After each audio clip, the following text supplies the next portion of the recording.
Bom, nesse vídeo aqui vamos abordar sobre o Teorema de Cantor, né? Vamos dar algumas motivações, ferramentas iniciais e afins, né? Antes da gente começar a abordar o problema. Então, vamos primeiro, né, abordar primeiro o que é cardinalidade e o que é um conjunto enumerável, né?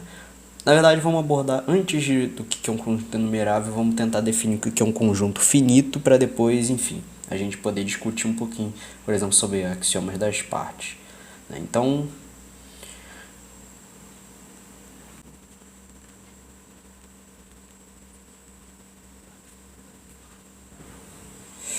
bom, então vamos definir o conjunto das partes como o seguinte, né?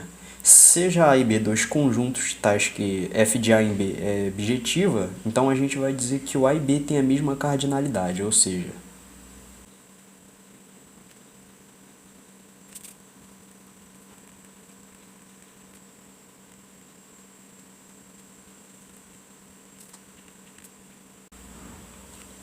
então, por exemplo, né, eu vou denotar a cardinalidade, né, no Teorema de Cantor, né, o original, ele denota a cardinalidade de um conjunto A desse jeito, né, isso daqui significa é cardinalidade aritmética, mas eu vou denotar desse jeito, né, fica mais bonitinho, eu acho mais conciso, né, essa parte, isso daqui significa cardinalidade de um conjunto A.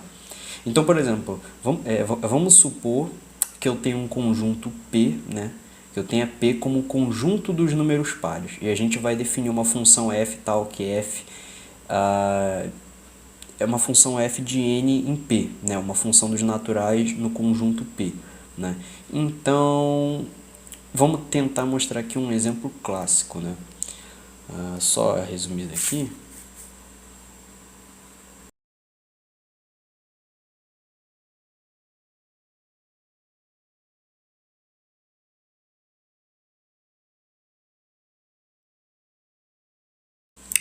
Então, vamos lá, né?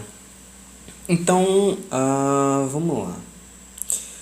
Primeiramente, né, a gente vai mostrar, né, que essa função aqui é uma função injetiva, né?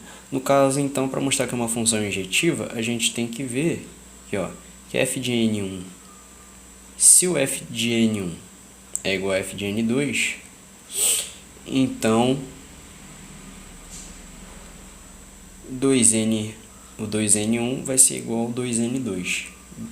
Se a gente dividir ambos os lados por 2, a gente vai ter que o n1 é igual a n2. Então, a função é injetiva, né? Ou seja, dois números com o mesmo dobro são iguais, né? E né, isso daqui significa que o f ele não vai levar dois elementos de n para o mesmo elemento p. Então, para sobrejetividade, se a gente tem um p pertencente a p, né, ao conjuntos pares, então o p vai ser igual a 2n, né? Para algum, claro, para algum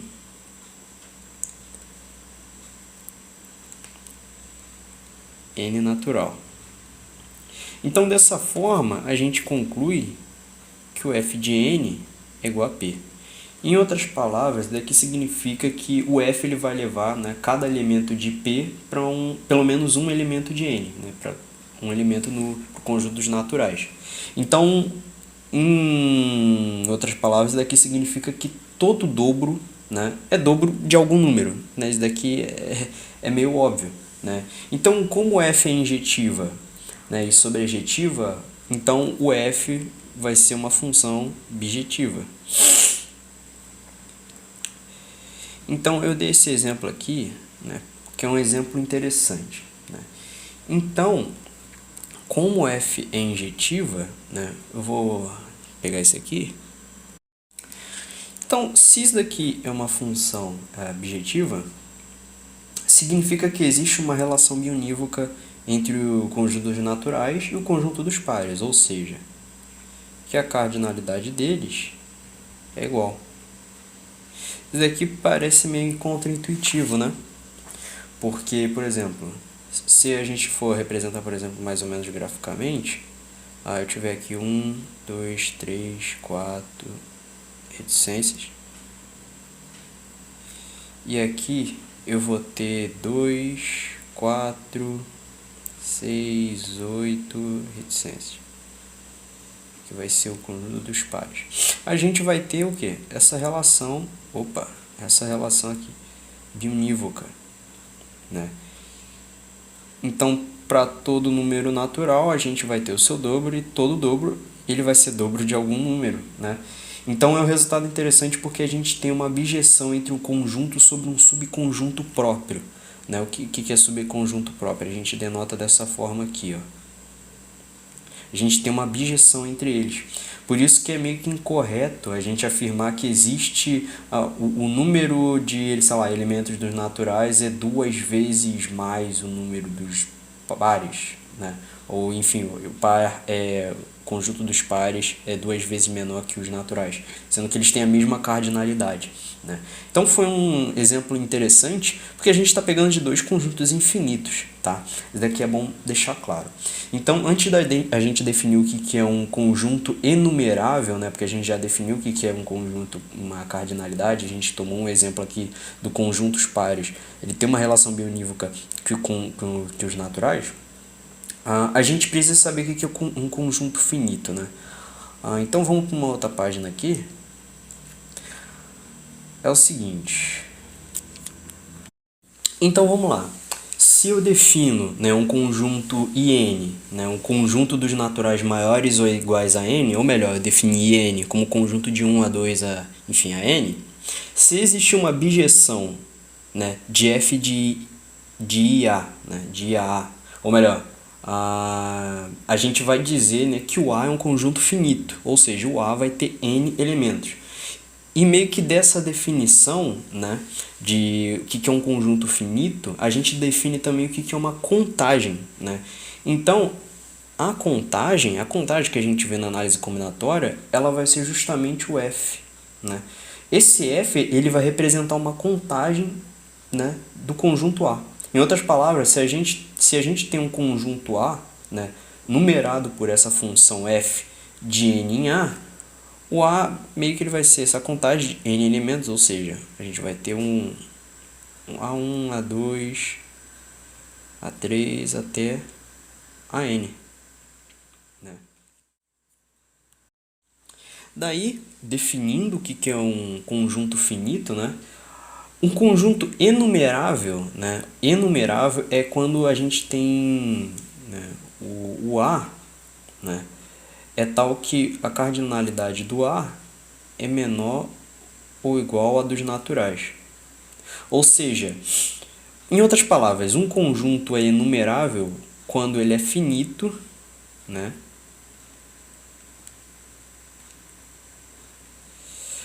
Ou quando existe uma relação bionívoca com o conjunto dos naturais.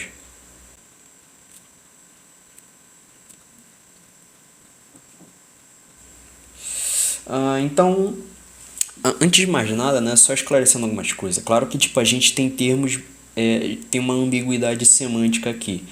Que, por exemplo, o termo enumerável, denumerável, contável, quando são aplicados ao contexto de conjuntos, eles são utilizados de maneira diferente por diferentes autores, né? Então, se a gente quiser, por exemplo, enfatizar que um conjunto ele pode ser colocado como uma correspondência biunívoca, né, com os naturais, a gente vai usar do termo, eu vou usar do termo, na verdade é um termo consensual, é um termo que existe, né, infinito,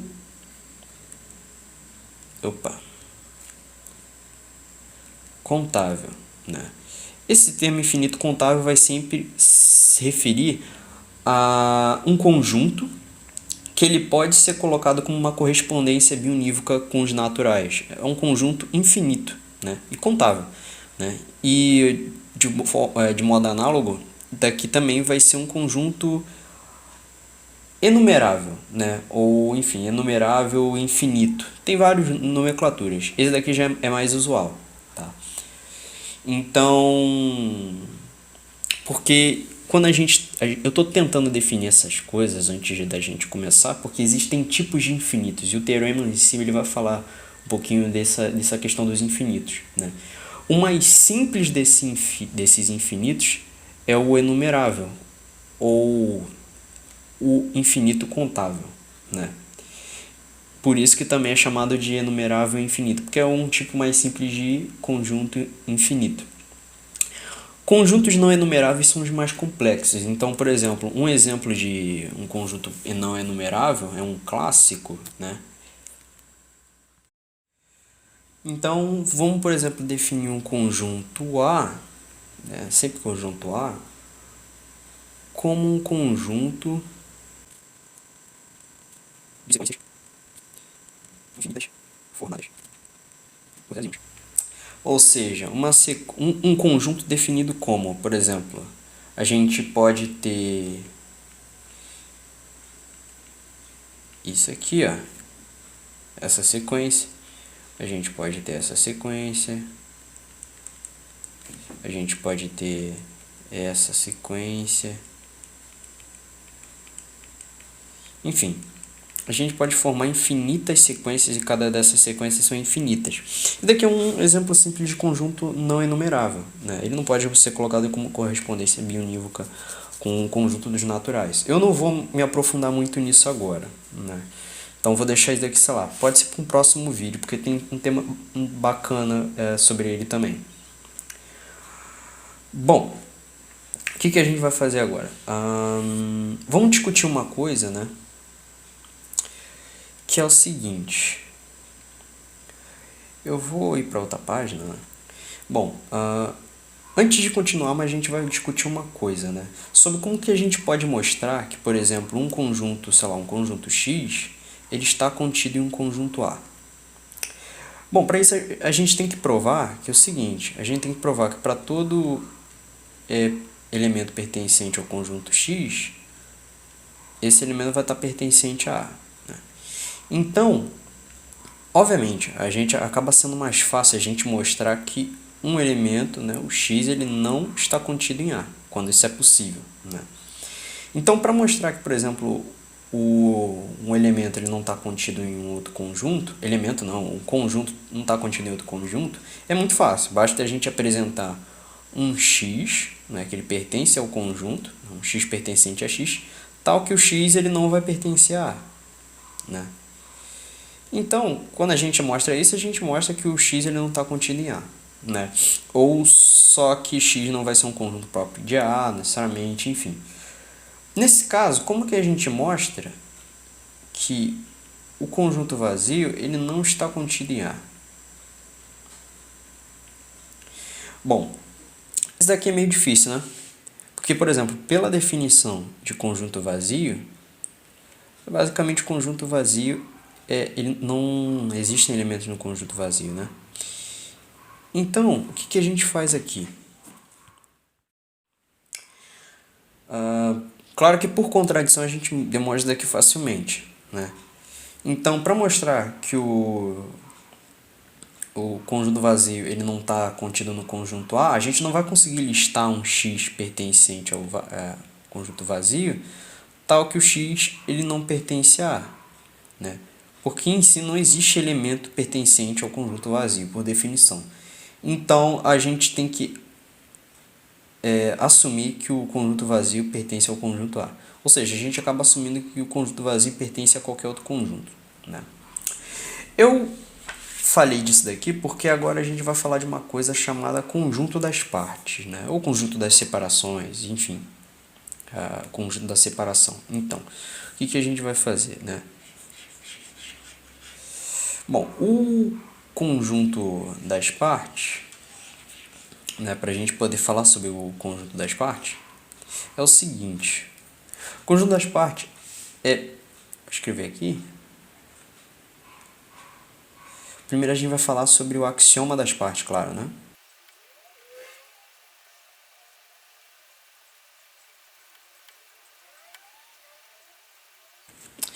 Bom, então o conjunto das partes ele diz o seguinte: para qualquer conjunto A, existe um B que ele possui elementos que são subconjuntos de A, né? Por que se chama axioma das partes, né? É porque, por exemplo, para qualquer conjunto, a gente vai ter um conjunto que possui meio que como se fossem as partições do conjunto A, né? Então ele meio que estabelece essas partições de um conjunto A e define um novo conjunto que compõe, meio que contém, né? tem os elementos pertencentes a ele, que são essas partições já, né? Então, vamos dar um exemplo, né? Então, vamos supor que a gente tem, sei lá, tem um conjunto A, tal que esses elementos dele são A e B. Então, a gente vai ter o seguinte, a gente vai ter um conjunto A1 com o elemento A. Esse conjunto A1, né, se para todo elemento pertencente a A1 ele vai pertencer a A, então o A1 ele vai estar contido em A, né? Só que claro que isso daqui não é recíproco. Então, para todo elemento em A ele não vai pertencer a 1. Então, por isso que o A1 ele acaba sendo um conjunto próprio de A. Conjunto próprio é basicamente o seguinte, A1, né, a gente tem um risquinho aqui embaixo, né? Mas vamos denotar assim para ficar, enfim, vamos usar esse daqui, não vamos falar de conjunto próprio não, vamos falar só de A1 estar contínuo em A. E se a gente tiver, por exemplo, um conjunto A2 com elemento B, obviamente, para todo elemento de A2, ele vai pertencer a A. Então, A2 ele pertence estar contido em A, né? De modo análogo, a gente tem um conjunto A3, que ele vai ter os elementos A e B. Nesse caso, A3 também está contido em A. Percebam que eu estou usando esse tracinho aqui, porque significa contido ou igual. Se tiver só o contido, significa estritamente contido, né? Aqui está contido e igual porque o A3, por exemplo, eles têm os mesmos elementos que A. Então, o A3 está contido em A. Então, a gente vai definir um conjunto B, né? Esse conjunto B, percebam que isso aqui são meio que partições do conjunto A, né? O B ele vai ser um conjunto que ele vai conter essas partições, né? A1, A2 e A3. Mas percebam o seguinte, que o B ele vai ser um conjunto que possui como elementos que são subconjuntos de A. Possui elementos que são subconjuntos de A. O B, em geral, ele vai possuir todos os conjuntos, né, que compõem um conjunto A, né, que são as partições de conjunto A. E meio que a gente acabou de ver aqui, né, que o vazio ele também está contido em A. Ou melhor, o vazio está contido em qualquer conjunto, né? Então, nesse B, ele vai acabar assumindo que o vazio também vai estar dentro dele, né? Então, acaba a gente ainda tendo isso. Convencionalmente, né, a gente acaba denotando esse conjunto B por PA, né? Conjunto das partes de A.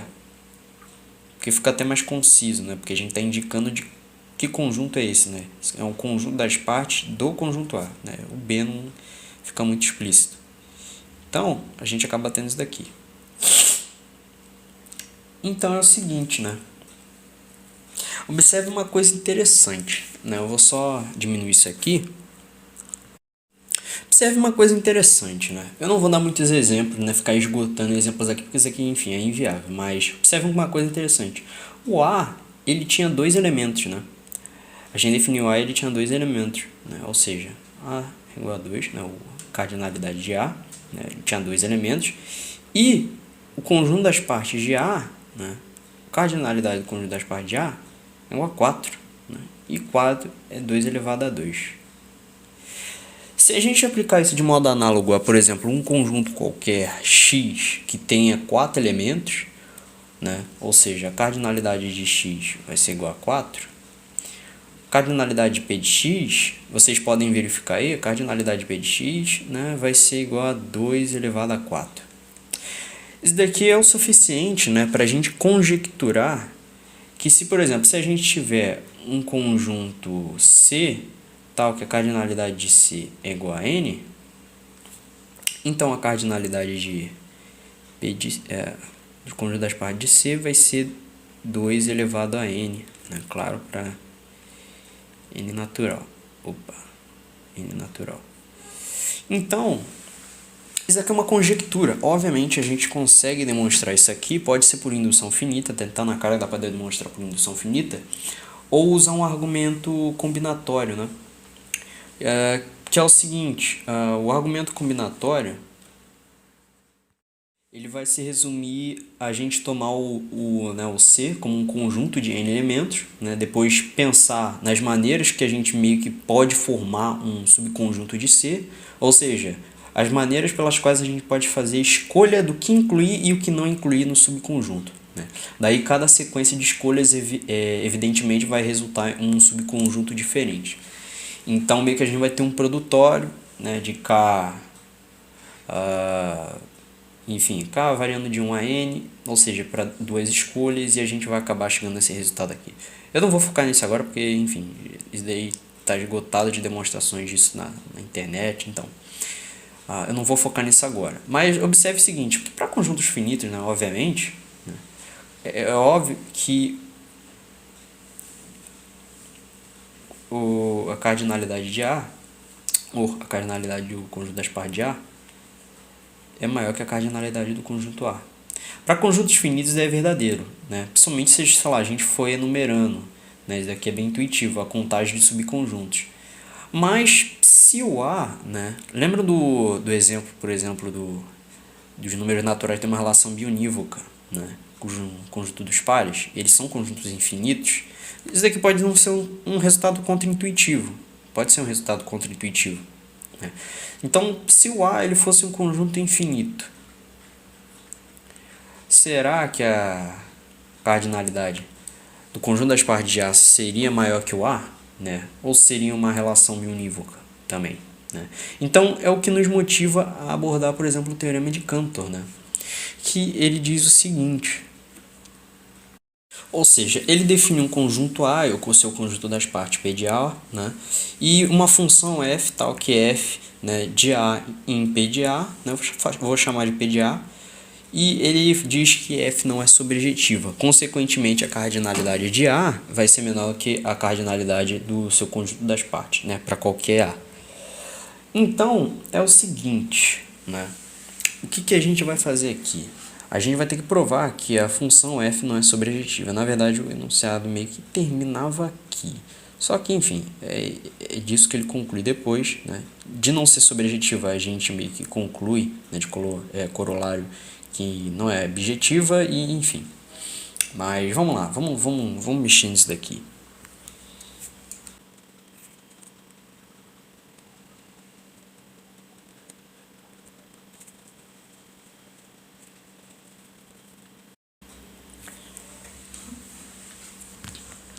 Antes de mais nada, né, a gente vai dar um exemplo numérico. Vamos definir, por exemplo, um conjunto M, né, com elemento 1, 2 e 3. Consequentemente, seu conjunto das partes,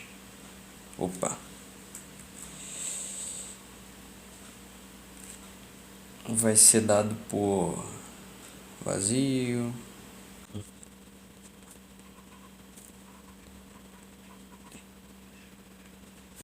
Então perceba o seguinte, né? A gente definiu um conjunto M, né? Um conjunto M com os elementos 1, 2 e 3, e o PM, seu conjunto das partes, acaba sendo todos esses elementos aqui, ou seja, de 2 elevado a 8, 2 elevado a 3 elementos, 8 elementos.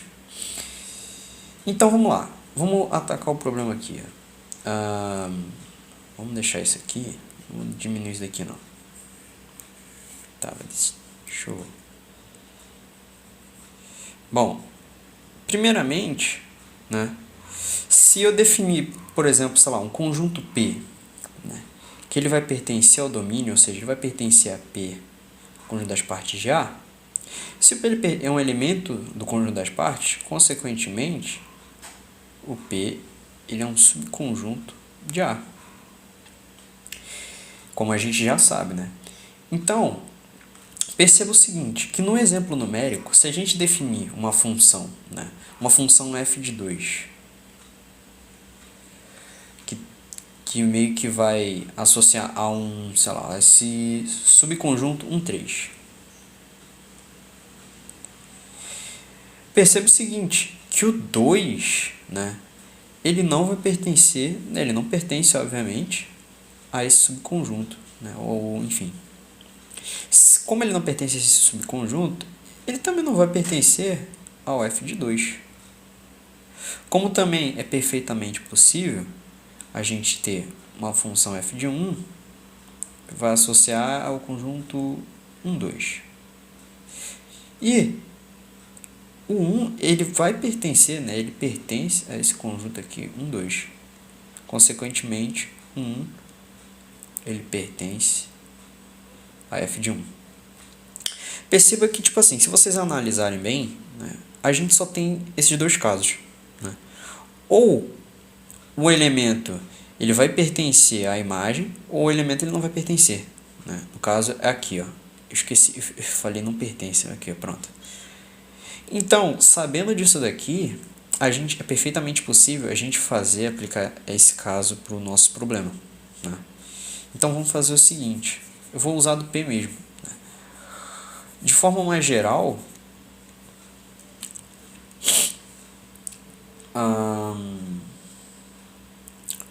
se eu tiver um A pertencente ao conjunto A, a gente vai ter duas possibilidades. Ou A ele vai pertencer a f de A, ou, né, essa disjunção exclusiva, o A ele não vai pertencer a f de A. É uma disjunção exclusiva simplesmente porque um elemento ele não pode pertencer e não pertencer ao mesmo conjunto ao mesmo tempo, né? Com isso sendo perfeitamente possível, é bem conveniente eu definir, por exemplo, esse conjunto P, como o seguinte: Pzinho ele vai pertencer a A, tal que Pzinho ele não vai pertencer a f de P. Então a gente vai ter o seguinte, ou seja, o P ele acaba sendo um conjunto, né, barra subconjunto dos elementos de A que não tem a propriedade, né, desse elemento ele não pertencer à imagem, né?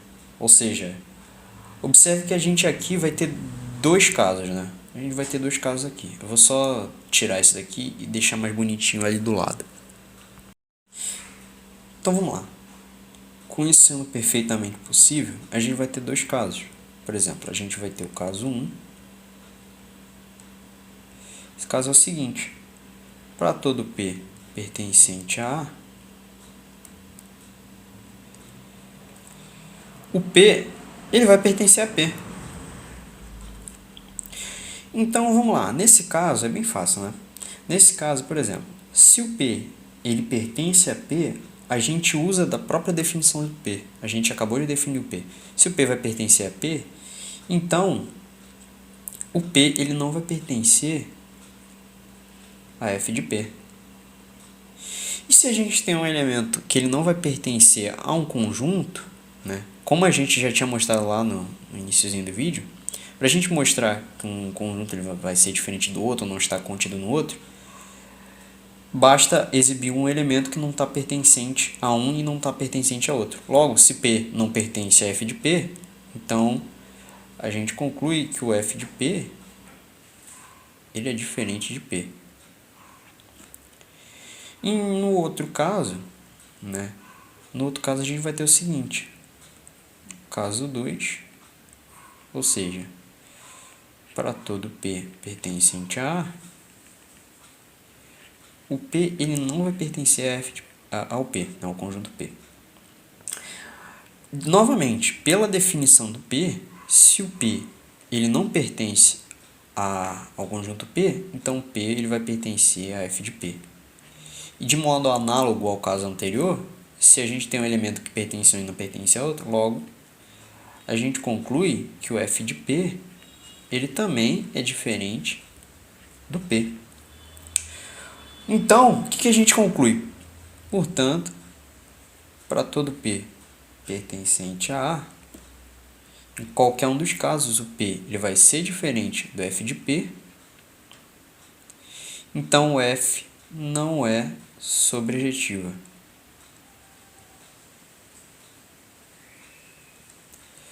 Ok, né, vamos tentar explicar o que a gente acabou de fazer aqui. O que a gente fez? Acabamos de mostrar que o P, né, ou seja, o contradomínio, né, o conjunto das partes de A, é diferente do conjunto imagem, ou seja, que não é sobrejetiva, né? Ou seja, independente da função que eu escolher, sempre haverá pelo menos um subconjunto, né, de A que ele não está na imagem F, né? Então, independente do elemento P que eu do elemento P pertencente a escolhido, né, o conjunto P ele nunca vai poder ser igual a f de P, ou seja, o P ele nunca vai ser igual ao F de P, né? Então, isso mostra que o P ele está na imagem F, né? Quer dizer, ele não está na imagem F. Ou seja, o P ele não pertence ao conjunto imagem. Foi conveniente definir um P assim, e o P ele não está no conjunto imagem, né? Então, é o seguinte.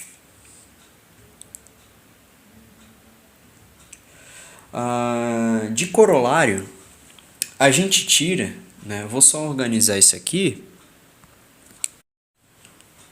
Disso, a gente tira que, como não existe sobrejetiva, não existe bijetividade, né?